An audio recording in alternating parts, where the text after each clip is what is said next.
How's it going, everyone? It is Drago. We're back with another chapter of Fairy Tale 100 Year Quest, Chapter 94, Battle Dungeon. The cover page for this week has Natsu, and I'm going to presume Igniel behind him. I really like this cover. Like, this cover as a black and white cover works really well as a black and white cover, just because he's so dark in shadow, and then he's got the light points. Really like this cover with Natsu on it. It's such a different style for the fairy tale covers that we usually get. So picking up with the actual chapter, you start off with Gajiel and like Lox is freaking out. It's mainly just Gajiel. This also does explain that they weren't actually on a job together. They got brought here. Spoilers for the end of the chapter, but it was Selene that brought them there. I guess the main reason that Selene brought them there was just because they're dragon slayers, so she probably wanted an interesting fight happening. And this is when she decides to tell everyone that she's the guild master of Diablos now, which rightfully so, everyone's shocked about it. And, you know, the question is like, well, why is a dragon in a dragon hunting guild? And gosh dang, Selene's being smug this chapter, but she's like, we just share a common interest. But the face she's making is the absolute smuggest face I've ever seen. And I guess the reason why she's at the Great Labyrinth is she wants the heart within it, which is Elfinser's heart, which pretty much everyone asks, you know, like, why do you want his heart? Like, it's just a heart. What's that gonna do? And she wants his heart to know the location of like one of the human built weapons like Face or Etherion. She wants to know the location of one of the weapons. She didn't give a name for it, but she wants to find one of these weapons that even Elfinser doesn't know about, which rightfully so everyone is like, well, he says he knows like everything, so how are you gonna be any different? And I guess since his heart has been in this labyrinth for so long, it's probably accumulated bigger power than his own body, so apparently this heart can tell you where all these magic weapons are, even though he doesn't know, but apparently the heart would know. Like, how does that go about telling you where these weapons are? Like, does the heart like put it on a little screen and be like, okay, go to this location and this is the name of it? It's like, does it give you like a book about it? Like, a heart's a heart. Like, I imagine it's just like beating or whatever. But apparently if Elfinser dies, this power will be lost. So Selene's got to make sure, you know, he doesn't dip right away. And she starts to teleport him away, and she fully teleports him away, and just everyone's like, where the flip did you bring him? And she's just like, I just want to make sure he doesn't kill himself. But presumably he is safe in a unknown location.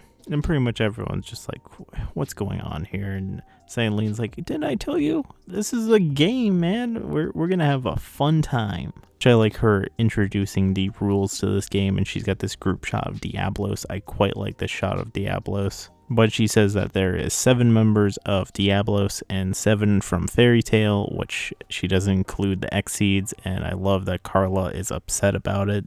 Usually it's Happy that's the one like, hey, she didn't include me, I feel mad about this. Which I pretty much called it that they'd be fighting in this dungeon, and it's a 7-on-7 battle, and the first team to find the heart is the winner, which of course Natsu thinks this is fun. Which, my goodness, Selene must get off by freaking watching people fight. Because Wendy's like, why aren't you participating? She's like, I'm a sponsor. I would just want to watch it. You guys can entertain me. Which I'm surprised no one else really joined Urza on this, because she was going to go to cut down Selene immediately. And pretty much it's like, if you just end Selene, that's your one job here anyway.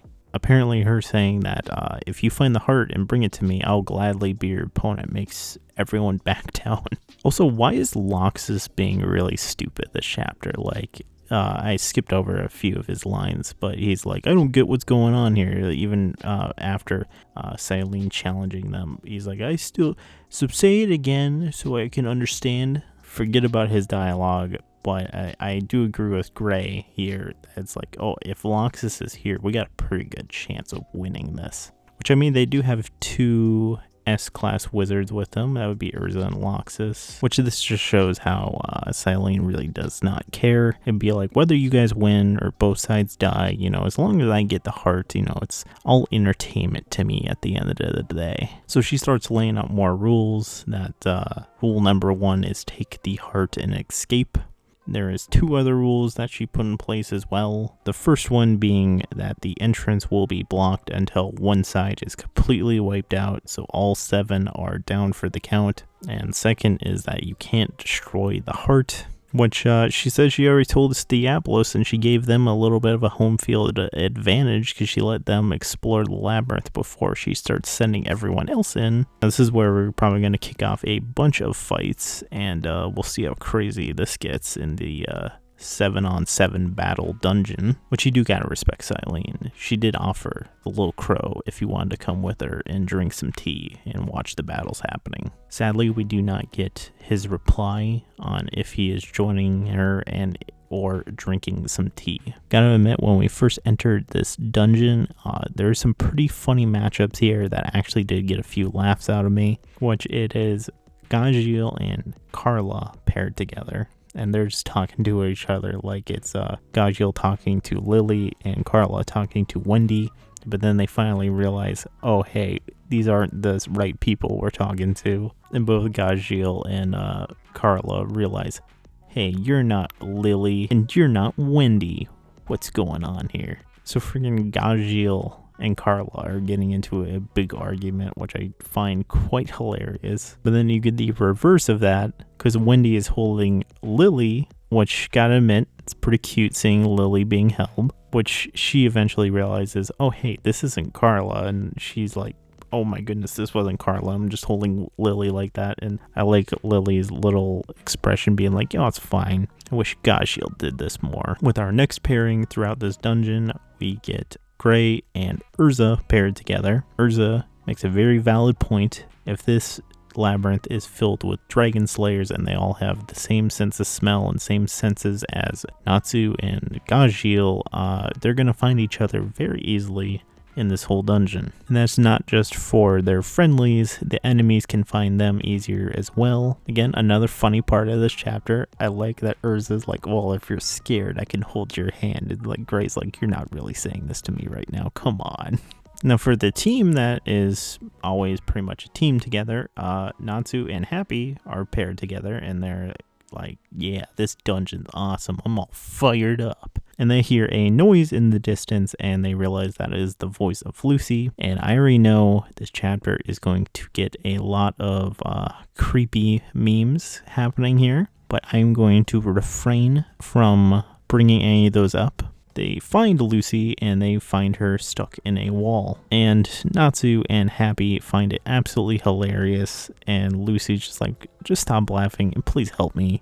I'm stuck here, get me out before we get attacked, which Happy calls her a wall loot, and they find it absolutely hilarious. Which I'll agree with Lucy here. If she said that she was doing transportation magic and she, you know, kind of stuck her in a wall, she did kind of fail on that spell, which Natsu and Happy push it even further and be like, oh, is the wall loot mad?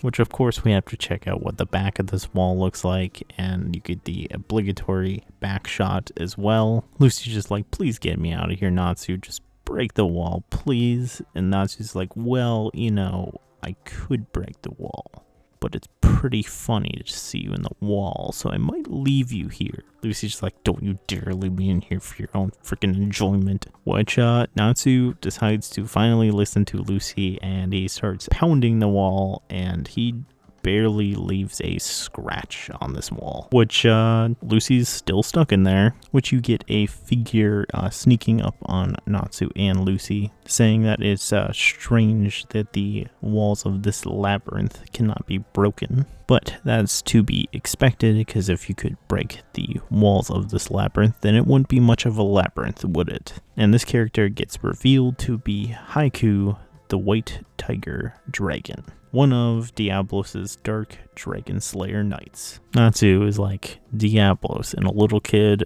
Yeah, right. Which you gotta admire Haiku. You know, she said, don't worry, I'll help Lucy get out, you know, and she proceeds to help Lucy get out of the wall and proceeds to turn her into like a Mr. Kersey doll. And that's the end of the chapter. So my thoughts. I thought we would get into the labyrinth a lot sooner than we did. Most of it was still just setting up fights for probably next chapter. The beginning part, and at least knowing what Selene wants, is cool, and kind of what's the whole deal with the heart thing. pretty much figured we were going to get a dungeon battle of some sort, but cool that Gajil and Loxus are pretty much a integral part of this battle now. Now getting into the actual labyrinth itself, really loved the pairings we got in the labyrinth. I thought it was really funny when they first introduced them. How the battles are going to go for each team, that's debatable. I will say it will be interesting to see how Lily fights with Wendy, because yes, Carla has transformation magic.